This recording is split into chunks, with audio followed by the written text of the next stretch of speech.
The country is still waiting to find out who among the ECJ commissioners is acting as political ombudsman, consequent upon what the Justice Minister Delroy Chuck says is his information that someone has been acting in that role since last February, when the move to subsume the office into the ECJ was complete. And as we wait, the opposition is still cranking up the pressure, saying that, well, they too want to know, but beyond that, saying that the office really should be standalone, independent, and able to carry out the functions that were first envisaged when this thing came into effect in 2002. I'm speaking today with the opposition spokesperson on justice for a clearer perspective on just why the opposition PNP want the office of the political ombudsman to stand alone. This is Lead Story on this Friday. Let's start the show.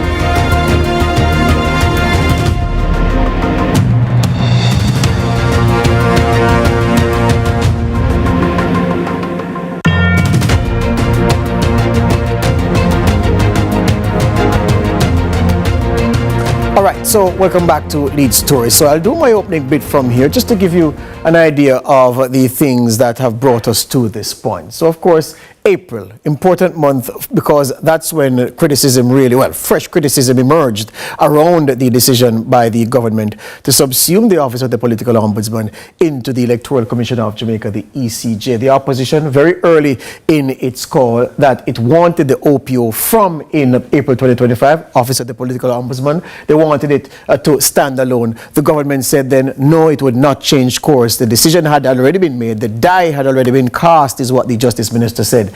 And there'd be no turning back.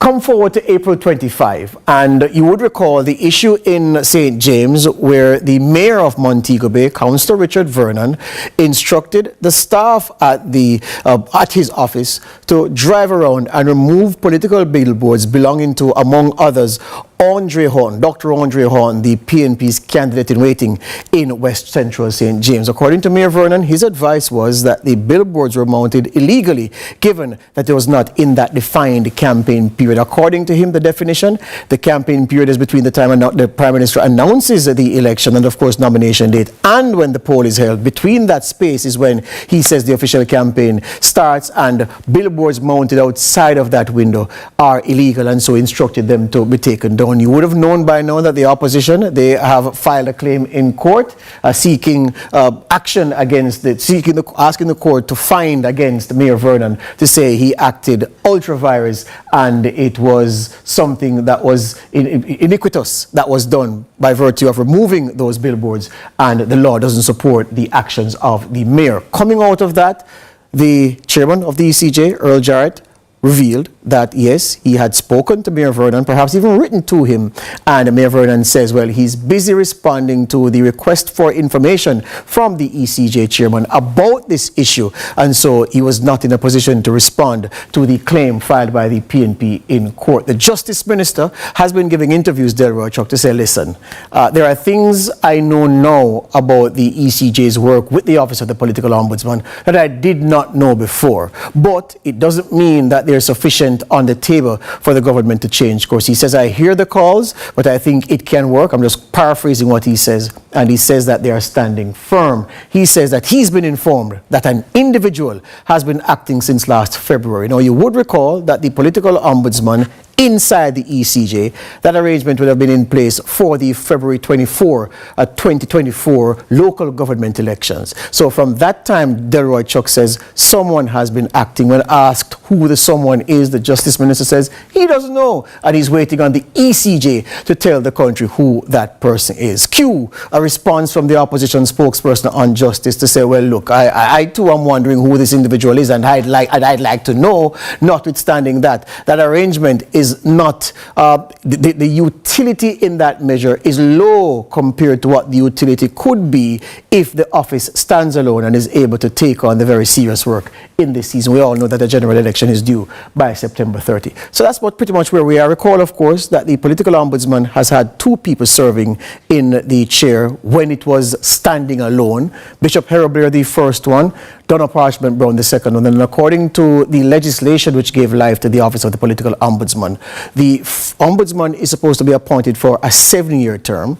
Then the office holder is eligible for a renewal of a 5-year term and no more. So in totality, you can only serve 12 years as political ombudsman. Harold Blair served his time. They did not offer Donna Parchment Brown an extension of her contract because the government believed that it was time to collapse this thing into the ECJ, where it says it can save money. Now, on the point of money, the Justice Minister has been heard saying that, look, funds allocated for the Office of the Political Ombudsman were not spent. He says 60 million allocated was not spent, yeah? 60 million not spent, budget wasn't used, and the ECJ has effectively been funding out of its own coffers the work, the activity that the Ombudsman has been faced with in that time. So he says, look, the best spend of money, and of course, it's not smart to allocate resources for a purpose for which it is not used. That's bad budgeting. He says, because of good budgeting, prudence where financial management is concerned, it is best to have the ECJ continue doing what it's doing and not have a standalone office which attracts a whole raft of administrative costs and a whole budget line. He says it is not the best spend of the taxpayers' money to do just that. So it's in case you came in late, I'm just summarizing everything for you to tell you why we are at this point. And after this break, I'll speak with Senator Donna Scott Mottley.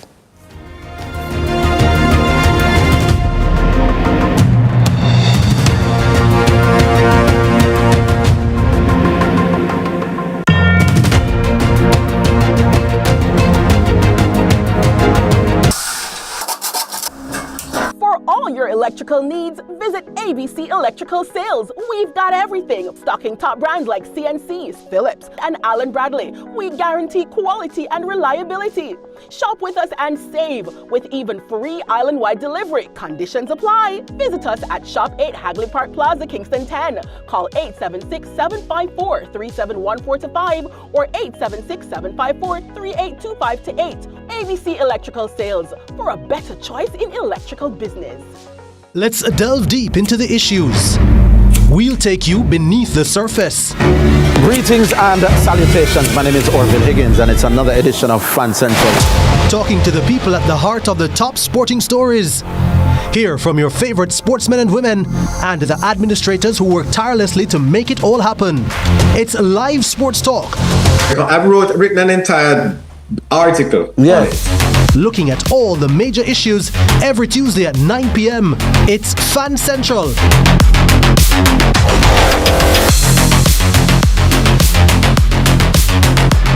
As of Tuesday, April 15, Fan Central will be moving to 9 p.m.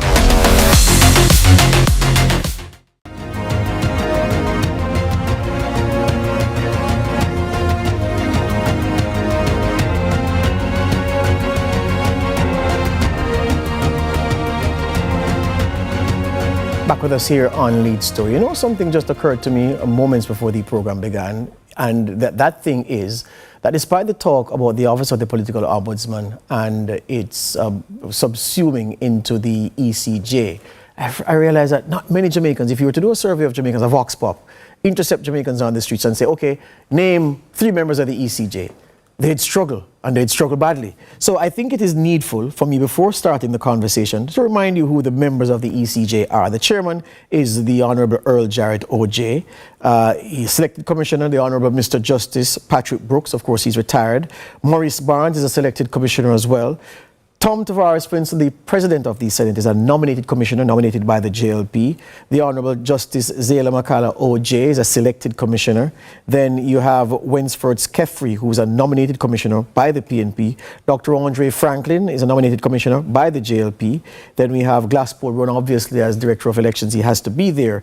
And then Dr. Dayton Campbell, a nominated commissioner from the PNP side. So those are the ECJ members. And if someone thrusts a microphone in front of you and you're on the street streets, and you can recall a few of them, you can thank me, okay? Senator Donna Mottley, welcome to the program. Thank you so much for inviting me, George. Excellent. All right. So the first question I asked when I saw your statement, and I understand that sometimes statements have the effect beyond the weight of the words written as they are. And I said to myself, well, I'm certain that Senator Scott Mottley can know who the person acting as political ombudsman is, because two of her colleagues serve the ECJ. So in light of that, why did you feel it necessary to make the call for a declaration of the identity of the individual in the manner you did? And that's a very appropriate question, because you are right. We should know. Our nominated commissioners should be in a position to advise me. Yes. But since they have not been so advised, that presents a particular difficulty. Neither they know. I don't think the minister doesn't know. Our commissioners don't know, and the public now is aware that there's nobody who knows. There is no such person as far as I'm aware. I have been told, because I have asked, that a name has come up as somebody who would receive the information and go in the field and investigate. So this is an administrative position which this person would have. But as the minister said yesterday, he was completely shocked when he got this information from the ECJ. And if he's completely shocked, why wouldn't I be? Yes. So it's a step up based on what the minister said. The person who is functioning, let's put it no stronger than that. There is no person functioning. We have made complaints since the local government election that run up. We have not even received an acknowledgement, not even a thank you or noted. We have had no response. So obviously there is no one functioning in that position. I can see why you take that position. On the point of functioning, from a functional perspective, from a budget perspective, why is it necessary, you firmly believe, because you say you are firmly in this belief, that the office should stand alone? Well, the office, as the minister knows, provides a level of transparency, of fairness, provides a very mediative role when there are disputes. And the public should know how far we have come and how important it is that political parties are held to a code of conduct and that they take it seriously. I was telling somebody this afternoon that I have a vested interest in it because I was a candidate in 1989. And during that election, there was a lot of violence, a lot of hostility. The elections, certainly where I was, could not have been deemed free and fair. Those were the bad old days. Those were the bad old days. That's where we're coming from. Do recall that in 1989, we actually all went to King's House and signed a peace treaty. A peace treaty, as though we were warring tribes. And there were people who celebrated it. I was not one such. I was totally dismayed that my country had come to that point. So I have a vested interest in ensuring that the institutions which have made us reach this stage where we can all announce our political affiliation without feeling that we're going to be met with a violent reaction, where we can wear red or we can wear green and we can hug each other up.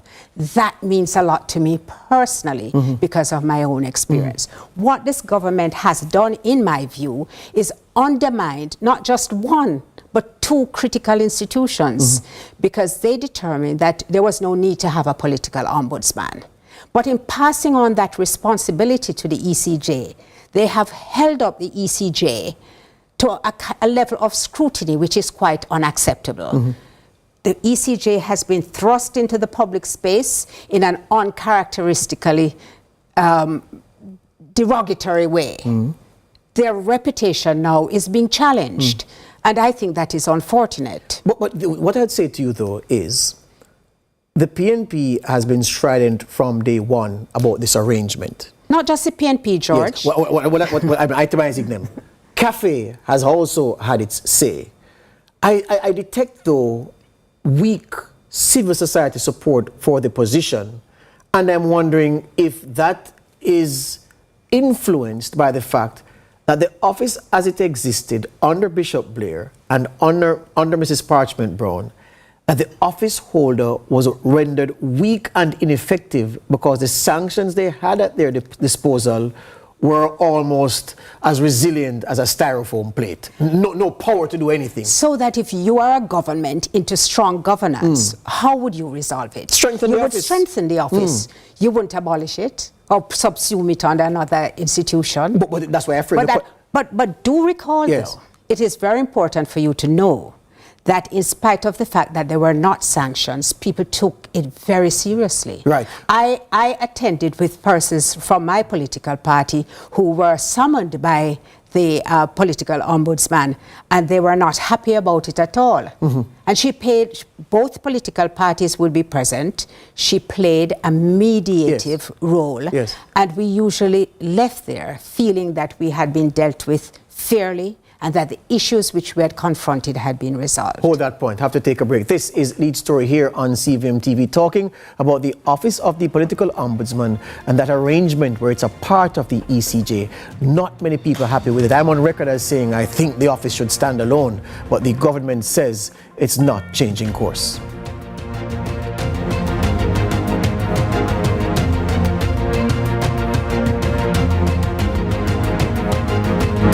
Every child deserves a home filled with love. When hope meets heart, a new journey begins. Welcome home, David. Welcome, David.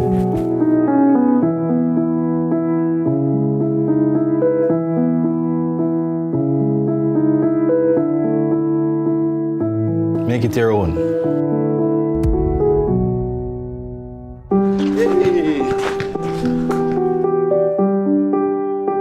Family is built on moments shared.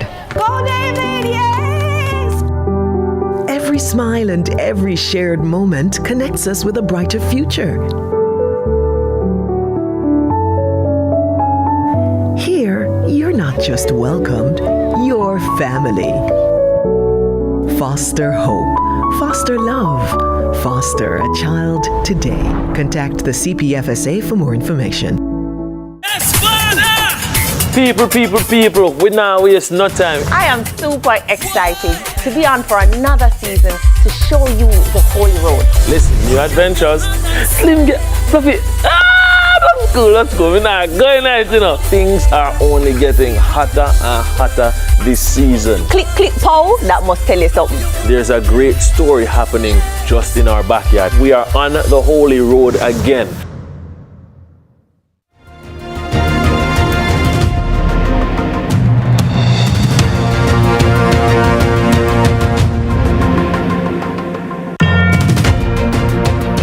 Welcome back to Lead Story here on CVM TV. My guest is the opposition spokesperson on justice, Senator Donna Scott Mottley. The Justice Minister and those who support his views, and there are many people who support his views that the arrangement is apropos.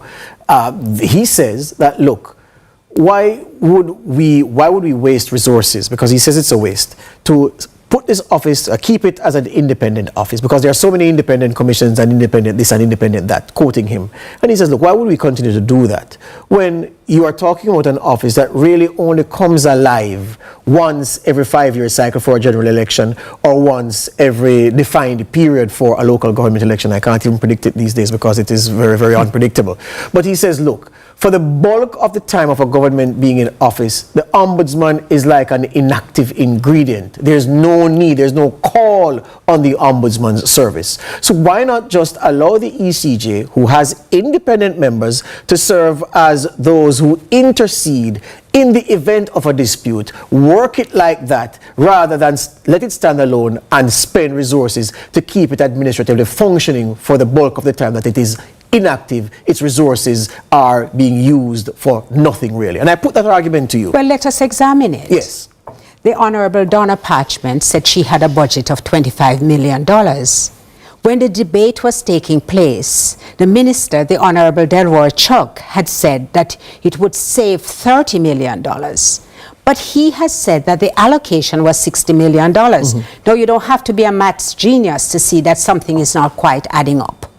and that in fact there is greater budgetary support being allocated to the ECJ than had been allocated to the political ombudsman. So the question, George, is what really is the motive of the government in subsuming the position under the ECJ? Because another argument which he posited is that it would lead to greater transparency and accountability. Yes. Yet he himself is now calling for greater transparency and clarity as to what is taking place there now. Do recall that the office has been subsumed for over a year. There's been no response to any complaints which have been made in the local government election. They go unacknowledged, unattended to. And now we are on the cusp of general elections. Watch. Do you understand the mechanism which is going to be utilized? No, I don't know. So watch this. But if I may argue the Justice Minister's point, only because he's not here, he would say to you, but there you go. You are talking about an office that referees and mediates, and its tradition is not to sanction because it lacks the power to sanction. Why not allow the ECJ, which has independent members? It's not as if it's only made of partisan groups. It has independent members to do this intercession in this time. It's almost like an office with a sunset lifetime. The sun goes down, it ceases to be. The sun rises, it's active once again. And he's saying that, look, we save money and we have greater efficiencies in how these things run if we do it that way. And I want to hear your response to this efficiency that he's speaking about. Well, so far it has clearly not been demonstrated. And I don't think it has the capacity to demonstrate it. It is a clear conflict of interest. Let us just examine how that would take place. You have these persons, these highly eminent, qualified persons who are the independent commissioners. They have a mandate to ensure that the elections are carried out in a democratic way and fairly. And then they're asked to step down from that perch and now enter into the arena to determine things about whether a JLP person has spoken in an unseemly manner about a PNP person, or whether squabbles such as we see taking place in St. James, whether it's right for the mayor to flout the law and take down people's posters. That to me compromises their roles. It creates a conflict between their mandate to ensure fairness by having to take a side. When you are a referee, you have to take a side, and people can call you out for what you have done. But he'll say to you, Senator, that look, the independent commissioners, like all the commissioners, are people with a certain reputation, are people of a certain standing, as people with, I don't want to say political capital, but people with chips in the bucket, people with strong reputations. The holder of office in an independent office of the political ombudsman would expect it to have the same bona fides, the same kind of credentials, the same kind of professional profile. So what is so wrong with using people who are already part of a body and who are non-partisan in nature and intent? Why not have them do the kind of refereeing that the ombudsman would do? I want to hear you address that directly. You actually do want to insulate them from the criticisms which are quite naturally going to flow from the different political parties. Because if you find against me, and you are supposed to be a body which presides over the fairness of the process, then you are going to be brought into disrepute, because your very integrity on which your office resides is going to be challenged. You know, I'm thinking as you speak, Senator. In fact, that is why judges, do let me just finish. That is why judges, if they know somebody who appears before them, they usually, and in fact are required to recuse themselves. So there are certain principles of good governance which it is very important that we adhere to. Yeah, and as you speak, I'm saying to myself, well, one of the minuses perhaps against this arrangement as it stands is the ECJ makes all decisions collectively. and you're going to put it in a position to make some decisions as disparate units, because you can't have the PNP person at the table when a PNP issue is being discussed, or a JLP person. So you have to say, okay, independent members, you go and sort out this, which is different from how the ECJ makes decisions, because it makes them as a collective. So I'm seeing something emerging as to say, well, And not only that, my information is that where a dispute has been brought to the attention of the commission, yes, not by way of a formal and structured complaint, the PNP person is told to go and talk to the PNP people, and the JLP person is told to go and talk to the JLP person. How does that function? There's an inherent bias which is going to come into any kind of determination. All right. Nobody is in any doubt about the PNP's position on this issue. What other levers, or what lever can you pull to change the status quo? Well, I believe that when the minister says no turning back, when it's not just the opposition, but persons are saying this is not workable, we need to go back to what we had before.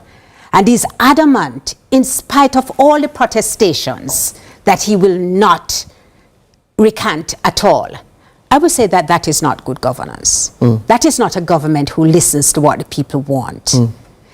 When we were in the Constitutional Reform Committee and this news came to us, we were very concerned, because we had not been given any kind of inkling, not even a courtesy note, that it was going to take place. And we were literally told, it's none of your business, it's not in your remit. So I believe that it is all about leadership, how you lead, how you listen to the people when they speak. And I'm saying to the minister and to the Prime Minister, it's not too late. You have not announced the election yet. You can, in fact, establish an independent political ombudsman and really demonstrate that you care about the processes by which this country is led. Hear you on that. Senator Scott Mottley says there's time to decouple ahead of the general election due by September 30. She says the arrangement suits nobody the way it is designed to function, because a year later she says it's not functioning, and that's based on her best information. She says, very importantly, in case you leave this interview believing that wasn't addressed, she says the PNP's nominees to the ECJ have said to her that not even they know who this person is who has been functioning in the role of political ombudsman since February last year. That, to say the least, is problematic. That's my time for this week. I want to thank my producer, Britannia, and thank the rest of the team for their work this week. We'll be back next week. Thank you, Senator Scott Mottley. Thank you very much. All right. Good evening.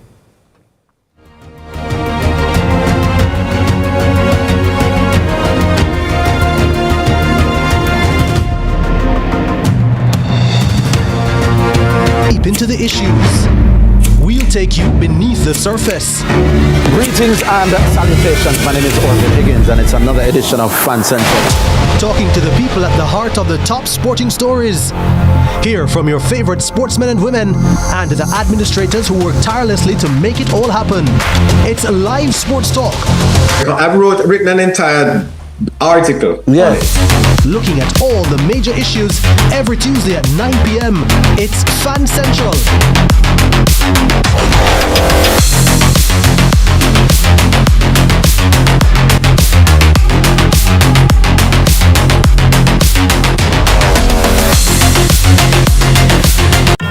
From politics to global events, from social issues to breaking news, Lead Story Prime dives deeper, cuts through the noise, and uncovers the stories that shape your world. Join us every Tuesday at 8 p.m. for Lead Story Prime with me, George Davis, for an hour of incisive analysis, expert interviews, and unparalleled coverage of the issues you care about. Lead Story Prime, your front row seat to the most compelling discussions. Lead Story Prime, where the truth comes first. Only on